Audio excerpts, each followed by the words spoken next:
Hello everyone, and welcome to Signal Systems and Signal Processing with Wolfram. This lesson will be on discrete time filters. Using the Fourier domain analysis of signals and LSI systems that we have covered so far, now we can analyze digital filters, their types, and the effect that they have on signals passing through them. Filters are used in electronics and telecommunication, in radio and television, audio processing, image processing, and in discrete time signal processing, a filter is basically an algorithm, a numerical computation on a computer or a microcontroller. In this lesson, we'll start by discussing filtering in time and frequency. We present ideal filters, and we'll go over frequency response of FIR and IIR filters. For an LSI system, the sample response h of n defines the system, meaning that for any input sequence x of n, we can find the system response y of n using the convolution sum by taking the convolution of the sample response and the input sequence. Now, according to the Fourier transform convolution theorem, convolution in time is mapped to multiplication in frequency.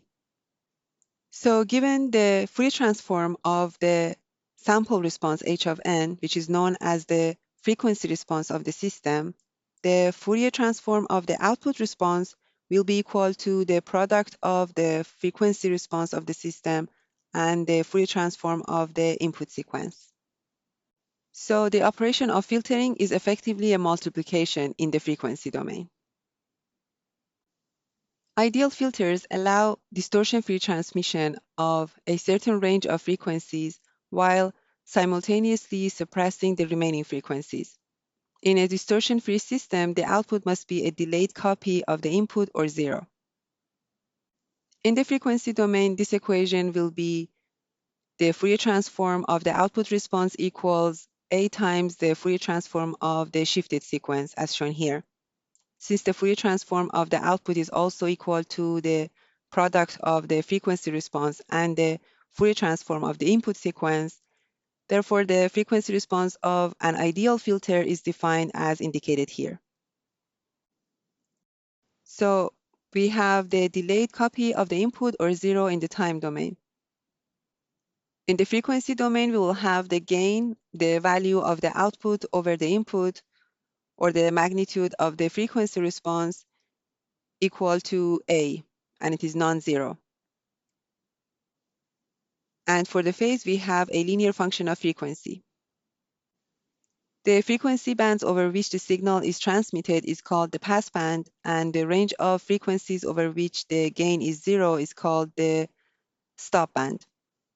Let's plot the frequency response of an ideal filter with the constant A equal to 1 and N0 equal to 1. We have the gain 1 and the linear phase over the passband. Here we are showing the magnitude response of 4 types of ideal filters: the low-pass filter, high-pass filter, band-pass filter, and band-stop filter. Also, a filter that passes all frequencies is called an all-pass filter. And the frequency where a passband ends and a stopband begins is typically called the cutoff frequency of the filter. Let's look at an ideal zero-phase low-pass filter with cutoff frequency pi over 3, as given here. We are interested in finding the unit sample response of the filter. If we plot the frequency response, you can see how it changes over frequency. The unit sample response is obtained by taking the inverse discrete time Fourier transform of the frequency response function, h of e to the power j omega. Let's also plot the unit sample response. We have a real valued sinc function, and the sample response has even symmetry. Now, to find the unit sample by hand, we use the definition of the inverse discrete time Fourier transform as expressed here. A general formula for the impulse response of an ideal low-pass filter with the cutoff frequency denoted by omega c is the integral shown here, taken from minus omega c to omega c. Evaluating the integral and simplifying using the Euler formula, we get the sinc function that we obtained using the Wolfram language. Moving average filters, or the exponentially weighted moving average filters, are examples of practical or realizable digital filters. Next, let's look at FIR and IIR filters. FIR systems are described by the input-output relation shown here. Without loss of generality, setting n1 equal to 0 and n2 equal to n, we get a simpler version of the convolution sum. If we take the discrete time Fourier transform of both sides of this equation, we get this new equation where y of e to the power j omega and x of e to the power j omega are the Fourier transform of the output and the input sequences. If we expand this summation, we'll see that for FIR systems, the frequency response is a polynomial in e to the power minus j omega. For our first example, let's obtain the frequency response of the moving average system defined as shown here. The filter's unit sample response is given by the expression shown here. And so the frequency response will be the Fourier transform of the unit sample response. We can also plot the magnitude and the phase of the frequency response. To find the frequency response by hand using the difference equation modeling the system, we can take the Fourier transform of both sides of the equation. The frequency response is given by the ratio of y of e to the power j omega over x of e to the power j omega, and that will be the expression shown here. And this matches the result that we obtained using the Wolfram language. Now let's look at IIR filters. Discrete time LSI systems are frequently described by linear constant coefficient difference equations. For example, for a causal LSI system, we have the difference equation shown here. If we take the discrete time Fourier transform of both sides of this equation and use the linearity property as well as the time shift property of discrete time Fourier transform, we get the equation shown here. Solving for the ratio of the Fourier transform of the output over the Fourier transform of the input returns the frequency response. As you can see here, the frequency response of an IIR system is a rational polynomial in terms of powers of e to the power minus j omega. Let's look at another example and find the frequency response of the system defined by the difference equation shown here. If we take the Fourier transform of both sides of this equation and use linearity and time shift theorem, factor out the Fourier transform of the output response on the left-hand side, the frequency response will be the ratio of the Fourier transform of the output over the Fourier transform of the input, which is the value shown here. We can plot the magnitude response for values of r between 2 and 15 for changing values of r. Due to the shape of the magnitude response, as you see, this system is commonly called a comb filter.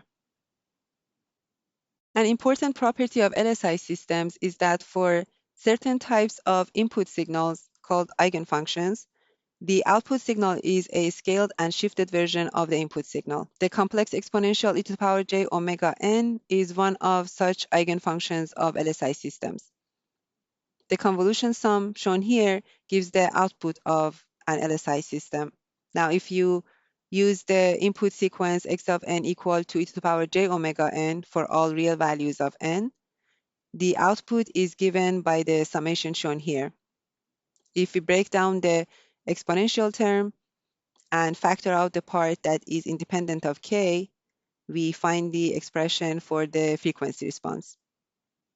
So again, the output of an LSI system to an exponential input of frequency omega is also an exponential sequence of the same frequency multiplied by a complex constant h of e to the power j omega when evaluated at a specific frequency omega.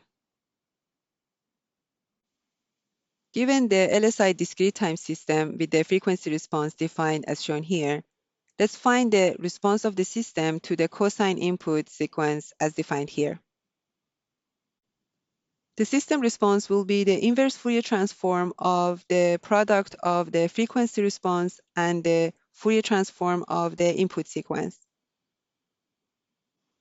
Here we are showing a plot of the input sequence x of n, the cosine sequence, and the output sequence y of n. If we were to find the system's response by hand, using the Euler's formula, we know that we can rewrite the cosine in terms of complex exponentials as shown here. Now, the output of the LSI system is guaranteed to be the sum of two scaled complex exponentials as shown here. Evaluation of the frequency response at the frequencies of plus or minus pi over 2 gives the expression shown here. We can simplify the results further and write it in terms of sine and cosine. And again, this is the result that we found using the Wolfram language as well. In this lesson, we looked at the frequency response of LSI systems. We presented ideal filters. We looked at different types of ideal filters.